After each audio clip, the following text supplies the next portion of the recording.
बिस्मिल्लाहिर्रहमानिर्रहीम। नाज़रीन अस्सलाम वालेकुम, मैं हूँ इमरान वसीम। नाज़रीन, आज की इस वीडियो में 4 ख़बरों पर आप नाज़रीन के साथ गुफ्तगू करेंगे। पहली खबर, जहांगीर तरीन ने वज़ीर आज़म इमरान खान के साथ अपनी वफ़ादारी को साबित कर दिया है, लेकिन इस खुशखबरी के बावजूद वफाकी वज़ीर ख़जाना हफीज़ शेख के लिए ख़तरा अपनी जगह पर मौजूद है। जहांगीर तरीन की जानिब से हमायत के ऐलान के बावजूद हफीज़ शेख के लिए ख़तरा कैसे मौजूद है, इसकी तफसीलात आगे चल के आप नाज़रीन के साथ शेयर करेंगे। दूसरी खबर में जिक्र करेंगे आमिर लियाकत हुसैन का। मौजूदा हालात में आमिर लियाकत हुसैन जिस अंदाज से वज़ीर आज़म इमरान खान को मुबैना तौर पर ब्लैकमेल कर रहे हैं, इसकी क्या वजूहात हो सकती हैं, इस पर भी आप नाज़रीन के साथ बात करेंगे। तीसरी खबर है फैसल वोडा के हवाले से। गो के इलेक्शन कमीशन ने फैसल वोडा के नॉमिनेशन पेपर को एक्सेप्ट कर लिया है, लेकिन इसके बावजूद फैसल वोडा पर नाहली की तलवार आज भी लटक रही है। चौथी खबर में बात करेंगे परवेज़ रशीद के हवाले से। इलेक्शन कमीशन ने परवेज़ रशीद के नॉमिनेशन पेपर को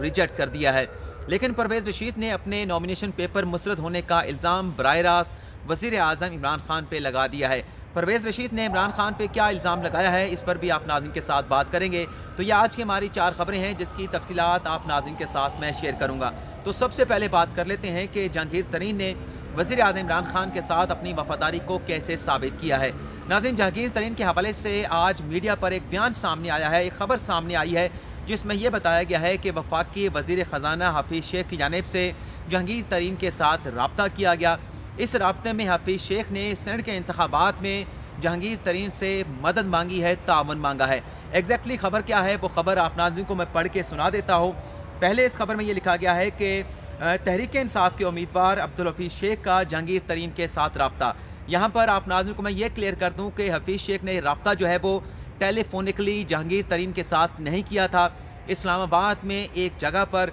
दोनों की मुलाकात हुई थी और इस मुलाकात में अब्दुल हफीज़ शेख ने जहांगीर तरीन से सेनेट के इलेक्शन में कामयाबी के लिए मदद और तावन मांगा है। जहांगीर तरीन ने क्या जवाब दिया, इस खबर में यह बताया गया है कि जहांगीर तरीन ने अब्दुल हफीज़ शेख को अपनी मुकम्मल मदद की यकीन दहानी करा दी और ये कहा गया जहांगीर तरीन की जानिब से अब्दुल हफीज़ शेख को कि आप मेरे दोस्त हैं, आपके साथ मुकम्मल तावन करूँगा, मुकम्मल तावन किया जाएगा। अगला जो फ़िक्रा है जहांगीर तरीन से जो मंसूब किया गया है, नाज़रीन गौर करने की उसमें जो बात है, इसमें जहांगीर तरीन ये कहते हैं अब्दुल हफीज़ शेख को कि आप हमारी पार्टी के उम्मीदवार हैं, आपको लाजमी सपोर्ट करेंगे, जल्द इस्लामाबाद में वापस आकर आपसे मुलाकात भी होगी। यहाँ पर जो लिखा गया है जहांगीर तरीन के हवाले से कि जहांगीर तरीन ये कहते हैं अब्दुल हफीज़ शेख को कि आप हमारी पार्टी के उम्मीदवार हैं, यानी कि पिछले कुछ अरसे से जो जहांगीर तरीन को मुखालिफ लाबी की जानिब से पाकिस्तान तहरीक इंसाफ में मुबैना साजिशों की वजह से जो साइडलाइन कर दिया गया था, इसके बावजूद आज भी जहांगीर तरीन की जो हमदर्दियाँ हैं वो पाकिस्तान तहरीक इंसाफ के साथ हैं, वज़ीर आज़म इमरान खान के साथ हैं। और ये सोचना पिछले चंद दिन से जो जहांगीर तरीन के खिलाफ खबरें चलाई जा रही हैं मुख्तलिफ यूट्यूब एंकर की जानिब से, मुख्तलिफ लोगों की जानिब से, कि शायद जहांगीर तरीन जो है वज़ीर आज़म इमरान खान को धोखा देंगे, पाकिस्तान तहरीक इंसाफ के साथ कोई डबल गेम कर रहे हैं, तो इन तमाम खबरों की आज उन्होंने क्लियरेंस कर दी है और वजाहत कर दी है कि उनकी आज भी हमदर्दियाँ जो है वो पाकिस्तान तहरीक इंसाफ के साथ है। और जैसा कि मैंने आपको पहले बताया कि ये मुलाकात इस्लामाबाद में हुई है, हफीज़ शेख और जहांगीर तरीन की मुशाफा मुलाकात हुई है। इस मुलाकात में जहांगीर तरीन ने हफीज़ शेख से ये भी कहा है कि फ़िलहाल मैं इस्लामाबाद से बाहर जा रहा हूँ, जल्द दोबारा इस्लामाबाद वापस आऊँगा और आपकी कैंपेन के हवाले से जो मुझसे हो सका मैं तमाम इक़दाम, तमाम कोशिशें अपनी तरफ से पूरी कोशिश करूँगा कि आप इस इलेक्शन में कामयाबी हासिल कर पाएँ, क्योंकि आप किसी और के उम्मीदवार नहीं, आप पाकिस्तान तहरीक इंसाफ के उम्मीदवार हैं। ये तो नाज़रीन होगी कि वफ़ादारी किस तरह से जहांगीर तरीन ने पाकिस्तान तहरीक इंसाफ के साथ या वज़ीर आज़म इमरान खान के साथ साबित की है, लेकिन ख़तरा कैसे बरकरार है, इस हवाले से 2 अलग अलग पहलू हैं। एक तो यह है कि सुप्रीम कोर्ट इस जो सदारती रेफरेंस भेजा गया है उस पर क्या फ़ैसला करती है। अगर तो सुप्रीम कोर्ट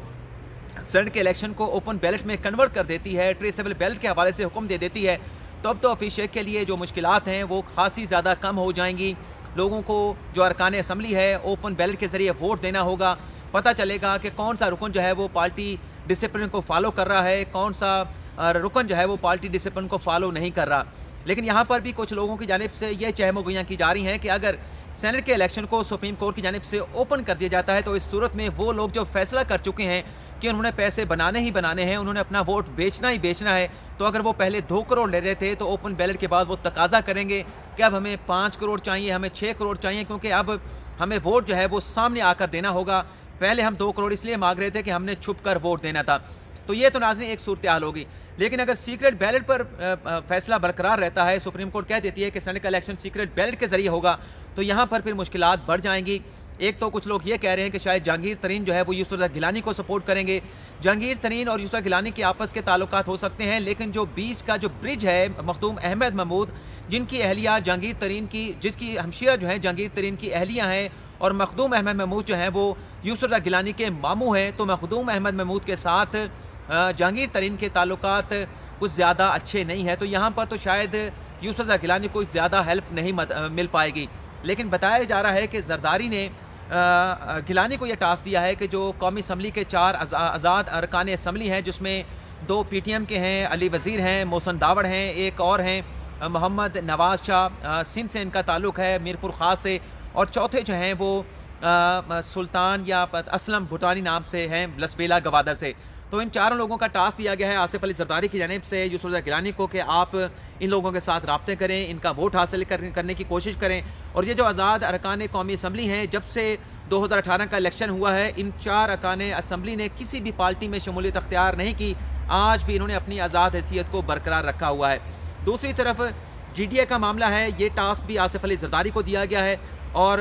ये टास्क भी जो है वो यूसुफ रज़ा गिलानी को दिया गया है। और इसके साथ साथ जो पीपल्स पार्टी के लोग पाकिस्तान तहरीक इंसाफ में शामिल हुए थे, उसकी जिम्मेदारी दी गई है नैयर बुखारी को, राजा परवेज़ अशरफ को, और जरदारी ने भी खुद से भी ये जिम्मेदारी ली है कि पाकिस्तान पीपल्स पार्टी के जो पुराने लोग हैं जो तहरीक इंसाफ में शामिल हो गए हैं, उनसे रब्ता करने की जिम्मेदारी मेरी होगी, लेकिन आप इन लोगों से रब्ते करेंगे। तो बहरहाल जहांगीर तरीन की हमायत के बावजूद भी अभी भी जो कांटे का मुकाबला जो है वो एक्सपेक्ट किया जा रहा है यूसुफ रज़ा गिलानी और अब्दुल हफीज़ शेख के दरमियान। दूसरी जो खबर थी, जो आज एक ट्वीट किया गया आमिर लियाकत हुसैन की जानिब से, वो भी आप नाज़रीन को मैं पढ़ के बताता हूँ। लेकिन चंद रोज़ पहले आमिर लियाकत हुसैन ने बाकायदा एक वाज़ेह स्टेटमेंट दिया था, जिसमें उनका ये कहना था कि जो हफीज़ शेख हैं हमारी पार्टी के में शामिल नहीं हुए। अगर वो हफीज़ शेख उनकी पार्टी में शामिल होंगे, जिस तरह से हम आजमाइशों से गुजरे हैं, जिस तरह से हम मुख्तलिफ कठिन वक्तों से गुजरे हैं, कठिन वक्त हमने काटा है, अगर इसी तरह से हफीज़ शेख पार्टी में शामिल होते हैं, आजमाइशों से गुजरते हैं, अपने आप को आजमाइशों में सच्चा साबित करते हैं, तो फिर उन्हें सेनेट का टिकट दिया जा सकता है और मैं उनको वोट भी दूंगा। इसके बाद आज जो ट्वीट किया गया है आमिर लियाकत हुसैन की जानिब से, जिसमें वो ये कहते हैं कि जहांगीर तरीन बड़े भाई हैं और फवाद चौधरी मेरा जिगरो जान है। फवाद ने गुजारिश भी फरमाई है, ताहम तरीन साहब से मुल्तमस हूँ कि हुक्म ना दीजिएगा, टाल ना सकूँगा, और खान साहब तो बिल्कुल ना कहें, उनकी बात सर आँखों पर रखना पड़ेगी। मलंग को अकेला छोड़ दें, वोट नहीं दूंगा। एक तरफ वो खुद को मलंग कहते हैं, दूसरी तरफ अगर मुर्शद का हुक्म आता है तो मुर्शद को ये कह रहे हैं कि मुझे फ़ोन ना करेंगे क्योंकि मैं वोट नहीं दूंगा। मुश्किल हालात में क्योंकि कहा जा रहा है कि बड़ा टफ मुकाबला है हफीज़ शेख और गिलानी के दरमियान। जब मैंने संडे के रोज़ वीडियो की थी तो कुछ नाज़रीन की जानिब से मुझे क्रिटिसाइज़ किया गया था कि आप ये कैसी खबर दे रहे हैं कि इमरान खान के खिलाफ तहरीक एतमाद पेश हो गई है। तो मैंने कहा था एक टेस्ट रन है यूसुफ रज़ा गिलानी को अब्दुल हफीज़ शेख के खिलाफ लॉन्च करना। और इतवार के बाद आप नाज़रीन ने देखा कि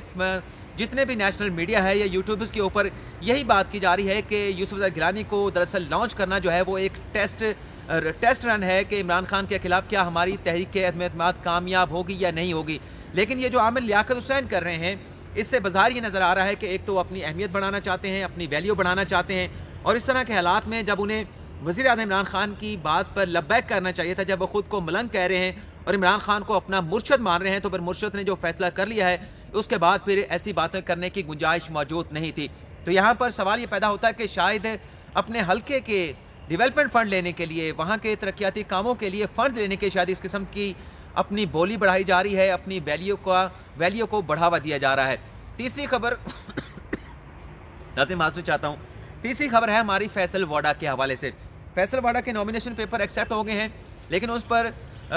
नाहली की तलवार किस तरह से बरकरार है। आज जो सेक्रेटरी इलेक्शन कमीशन है साबिक कमर दिलशाद की जानिब से एक स्टेटमेंट सामने आया है कि ये जो फैसल वाडा के खिलाफ कार्रवाई इलेक्शन कमीशन में चल रही थी नाहली के हवाले से, जो उन्होंने मुबैना तौर पर एक झूठा बयान हल्फी इलेक्शन कमीशन में जमा कराया था, ये कार्रवाई अभी ख़त्म नहीं हुई। इल्ज़ाम उन पर यह है कि 2018 के इलेक्शन में उन्होंने हक़ाइक़ छिपाए, इलेक्शन कमीशन को,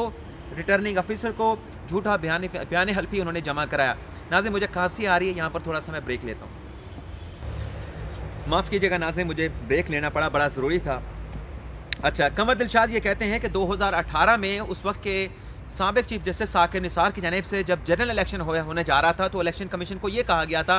कि जितने भी लोग, जितने भी उम्मीदवार आम इलेक्शन में, सूबाई इलेक्शन में, कौमी असम्बली के इलेक्शन में हिस्सा लेंगे, उनसे नॉमिनेशन पेपर के साथ जो है वो बयान हल्फी लिया जाए और ये बयान हल्फी लिया जाए कि अपने नॉमिनेशन पेपर में वो जो भी मालूमात फराहम कर रहा है वो बिल्कुल दुरुस्त हैं और अगर वो मालूमात दुरुस्त ना हुई तो उनके खिलाफ कार्रवाई हो सकती है। जो भी उम्मीदवार अपने नॉमिनेशन पेपर में गलत मालूमात फराहम करेगा। तो कमर दिलशाद ये कहते हैं क्योंकि गलत बयानी की गई है, झूठा बयान हल्फी फैसल वाडा की जानिब से जमा कराया गया है और अगर ये इल्ज़ाम साबित हो जाता है, क्योंकि अभी ये मुकदमा इलेक्शन कमीशन में ख़त्म नहीं हुआ, तो हक़ाइक़ छुपाने पर ताहयात फैसल वाडा की नाअहली हो सकती है, चाहे वो सेनेटर बन के सेनेट के रुकन क्यों ना मुंतखब हो जाएँ। जिस तरह से नवाज शरीफ और जहांगीर तरीन पर आर्टिकल 62(1)F पर इतलाक़ हुआ था, तो अपने बयान हल्फी में उन्होंने जो मुबैना तौर पर गलत बयानी की है, झूठा बयान हल्फी दिया है, उन पर भी आर्टिकल 62(1)F का इतलाक़ हो सकता है, चाहे फैसल वाडा जो है सेनेट के रुकन ही क्यों ना बन जाए। और इस हवाले से मेरा अपना ज़ाती ओपिनियन भी यही है कि माजी में भी ये देखा गया है कि इस तरह के अगर बयान हल्फी पेश किए गए हैं, जमा कराए गए हैं, तो बेशक अपनी सीट से रिज़ाइन कर जाए, लेकिन अगर अदालत कॉग्निजेंस ले ले या इलेक्शन कमीशन कॉग्निजेंस ले ले तो फिर उस पर फैसला जो है उस बंदे के खिलाफ आता है जो इस किस्म का झूठा बयान हल्फी जमा कराता है। देखते हैं इस पर आगे क्या प्रोसीडिंग होती है इलेक्शन कमीशन और हाई कोर्ट में। चौथी खबर थी परवेज़ रशीद के हवाले से। इलेक्शन कमीशन ने पंजाब हाउस के 5000 के वाजबात अदा ना करने पर उनके नॉमिनेशन पेपर को रिजेक्ट किया है और एक्सेप्ट किया गया परवेज़ रशीद की जानिब से कि उन्होंने पंजाब हाउस के जो 5000 के वाजबात थे वो अदा नहीं किए थे। इसी बुनियाद के ऊपर उनके नॉमिनेशन पेपर रिजेक्ट हो गए और पाकिस्तान तहरीक इंसाफ के मुदस्सिर राना है जिन्होंने परवेज़ रशीद के नॉमिनेशन पेपर को चैलेंज किया था। लेकिन परवेज़ रशीद ये कहते हैं कि चूँकि मैं तनकीद करता हूँ और वज़ीर आज़म इमरान खान को तनकीद पसंद नहीं है, तो लिहाजा मेरी आवाज़ को दबाने के लिए मुझे पार्लियामेंट से बाहर रोकने की या पार्लियामेंट से बाहर रखने की कोशिश की जा रही है। बहरहाल ये उनका एक मौक़िफ़ है, एक सियासी स्टेटमेंट है, लेकिन सवाल ये है परवेज़ रशीद साहब से कि अगर आपने 5000 रुपये देने थे तो आपने ये पैसे उधार क्यों कराए, आपने ये पैसे पहले अदा क्यों नहीं किए? आपको पता था कि आपको पार्टी की जानिब से सेनेट का टिकट दिया जाएगा और इस बात का सवाल ही पैदा नहीं होता था कि आपको आपकी जमात की जानिब से सेनेट का टिकट ना दिया जाता, जब इतनी ज़्यादा चीज़ें मौजूद थीं, एक श्योरिटी मौजूद थी कि आपको टिकट मिलना ही मिलना है, तो आपने अपना टिकट का अपना जो पैसे थे पंजाब हाउस के वो क्यों अदा नहीं किए? पैसे आपने अदा नहीं किए, लेकिन नॉमिनेशन पेपर रिजेक्ट होने का इल्ज़ाम जो है वो वज़ीर आज़म इमरान खान पे लगा रहे हैं, जिसकी कोई जस्टिफिकेशन या कोई जवाब नहीं बनता। तो नाज़रीन, आज की इस वीडियो में इतना ही। फ़िलहाल आपसे इजाज़त चाहेंगे। अगली वीडियो में एक नई खबर के साथ आपकी खिदमत में हाजिर होंगे। पाकिस्तान जिंदाबाद।